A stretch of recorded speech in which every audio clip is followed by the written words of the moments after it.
Hello everybody, welcome back to another Polytopia 1v1 review. In this game, this is actually continents, rather than, lakes like I normally play. I've started playing some other map type varieties, and I've found that I like continents and I like Pangea quite a lot. So, I expect to be playing more of those in the future. So this is my spawn here. I'm like, kind of in the middle, but closer to the west. And my opponent here is like northeast, right here, sort of in the middle. They're farther from the center of the map, but in continents, the center of the map doesn't really matter as much, because this is like the center, and most of the fighting is going to be in like the land areas where you can have bridges, just usually, or depending on where they spawn. If they'd spawned down here, it mostly probably would have been like a water fight, but I don't know. There's only one way to find out, and that would have been for this game to have happened. So my opponent, Imperius here, they played one of the strangest games I've ever seen. Some of the stuff they did is really interesting. Why they did it, I don't understand. So they move their warrior forwards because they've got this land bridge through this continent gap here. So instead of going back to find other villages on their own continent, they're going forwards onto my continent.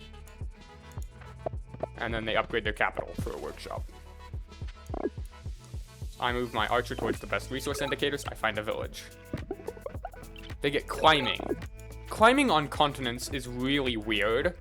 I was not expecting them to have climbing at all. They got climbing presumably because of this mountain and this mountain only.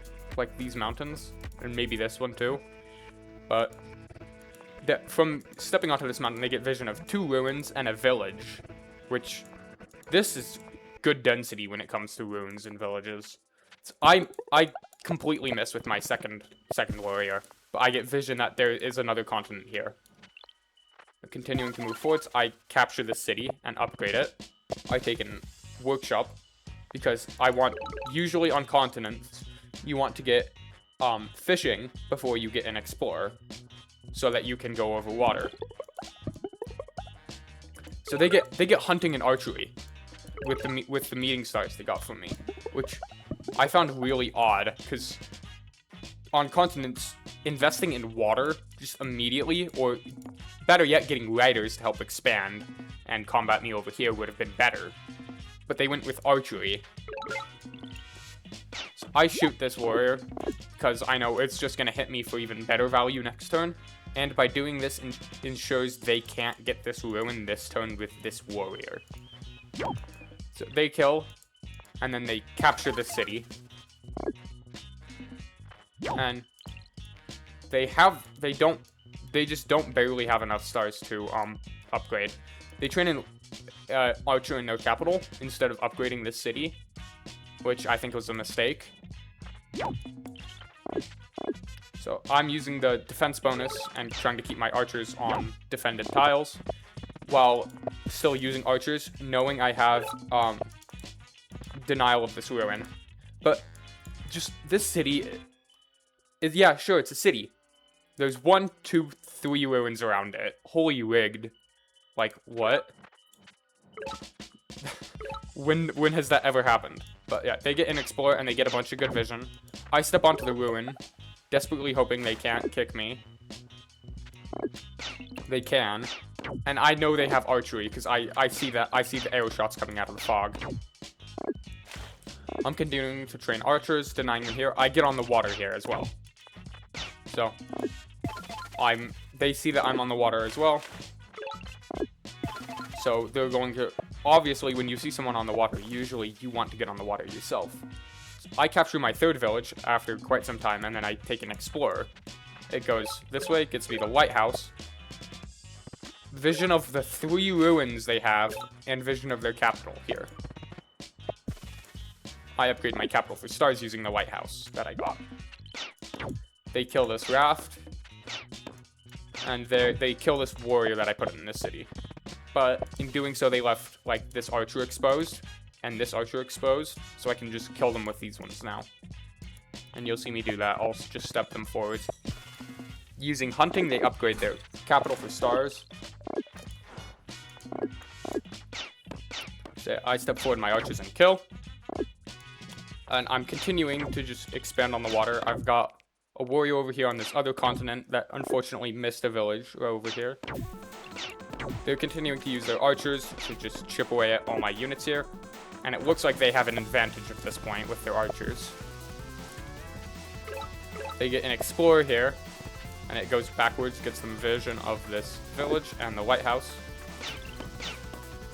I kill with the warrior, and this warrior is kind of just in their face now, which is annoying for them to deal with. I send this raft this way, because I was pretty sure there was another thing over here. They get stars from this ruin, and so with those stars, they get forestry, and then use a gate of power to upgrade for border growth here. Border growth here is really good, because they've got 4 fruit within range, and another forest. It was actually surprisingly good. I didn't think that at the time, but I realized that later in the game at about turn 20-ish.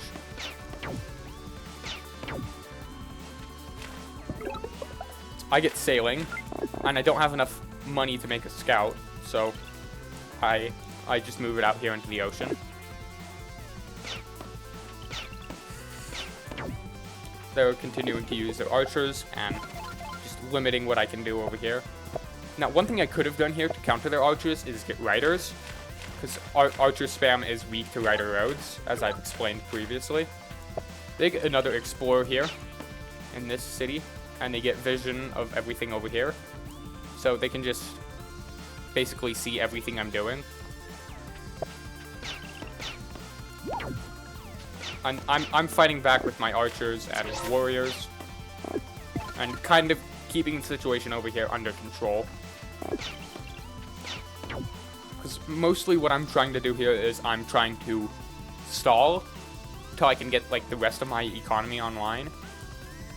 Because I know that I'm still expanding, and they are probably not expanding very much anymore. They're mostly focused on combat. So what I was thinking I'm going to do is, yeah, I'm going to get forestry math, then I'm going to go get trade eventually, and start putting down some markets. So I've got like sawmill here, market here, sawmill here.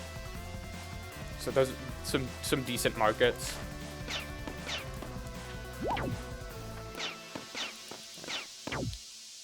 Cutting down on their archers. I'm starting to feel like I finally have a foothold to like actually start pushing back against them here.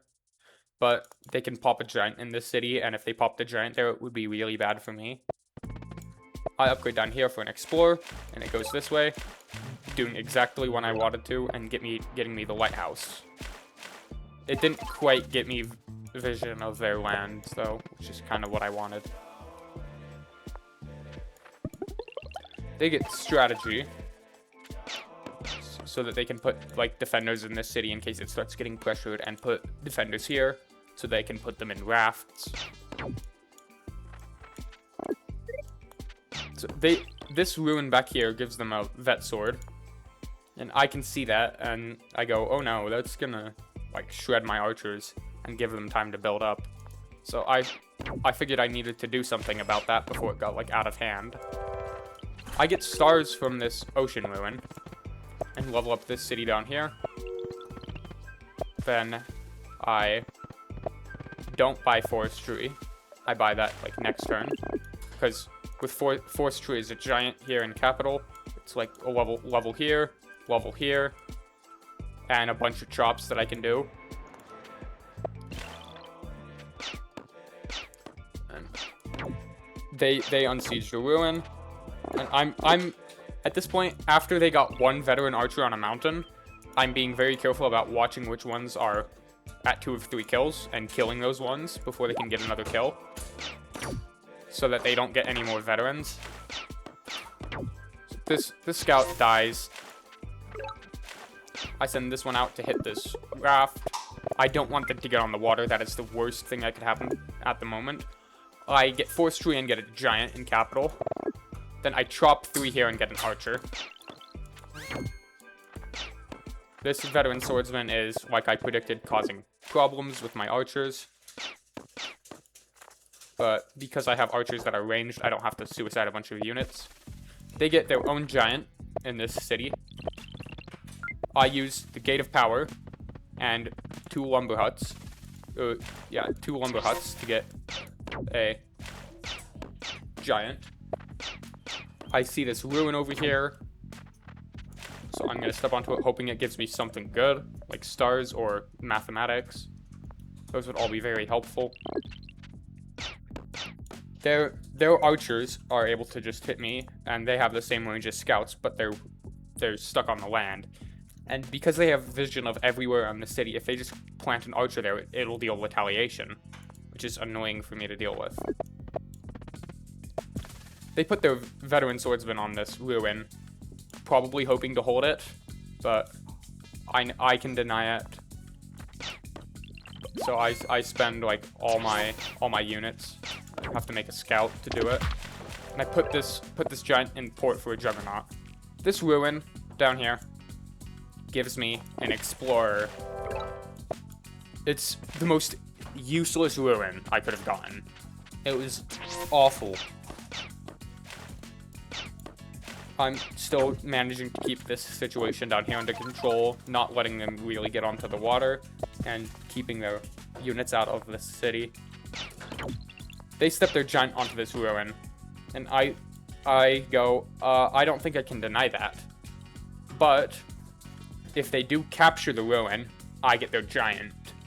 So I've got enough archers here that in 2 turns, my giant is going to hit for 13 damage, and it will have enough health taken down by them that I'll be able to kill it. So that was my view, is you get the ruin, I get your giant. And they pop another giant in capital using Park of Fortune and some units. And some force. They level their back city for stars. I move my Juggernaut forwards. I put my Juggernaut on the water here hoping to pressure like their capital. It was a bad idea. I should have just moved it forwards to help safeguard the ruin.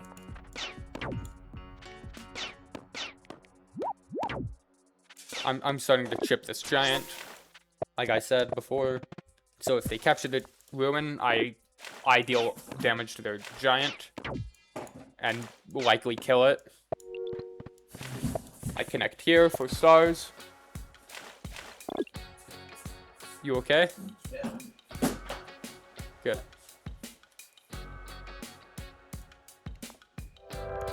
They get the ruin and its stars, which is helpful for them because now they've got 38 stars. What can they spend 38 stars on? What I probably would have done is, considering the amount of forests they have, I would have gone mathematics. Because right here, this is a level 5 sawmill. Right here, this is a level 3 sawmill. Right here is a level 3 sawmill. Here's a level 4 sawmill. It would have been really good. But they decided to get writing instead. And then free spirit. So I don't know why they got free spirit here. They go Shiv eventually, but saving the stars would have been so much better. I get a veteran archer. My Juggernaut, I retreat it because this giant is right here, and it's gonna hit it for a lot of damage.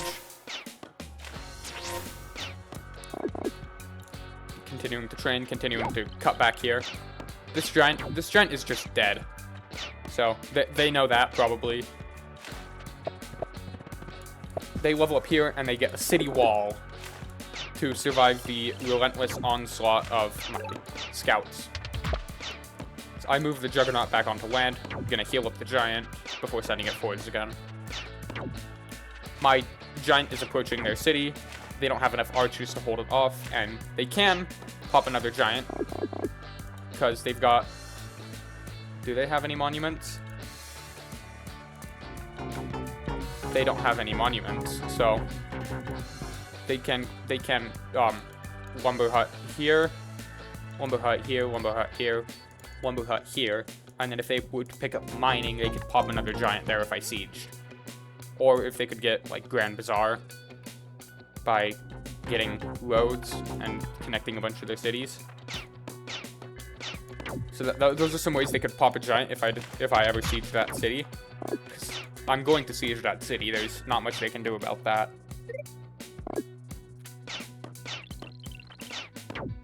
And this juggernaut here in this port is kind of annoying, but shouldn't be that big of a problem.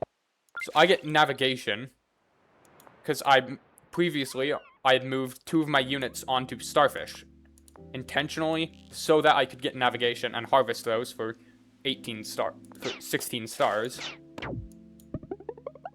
And then I buy mathematics, get a sawmill here, a sawmill here, put a port here to connect to my capital and get a giant, and then put a monument there to connect to this city and get another giant. So now I've got 4 giants in play against their 1 giant, and I am up like 1,000, like not that much on score actually, because they have so many more techs than I do. But I feel like I'm in a pretty good spot. They land their juggernaut here, dealing a bunch of splash. They heal up, they get chivalry. So after they'd bought chivalry, they didn't have enough to train a knight, so they shouldn't have bought it that turn. They should have waited a turn to buy it. I chip this giant as much as I can, and then I could have hit here for 15 damage, but then I thought, oh, maybe they'd have some crazy line where they can siege.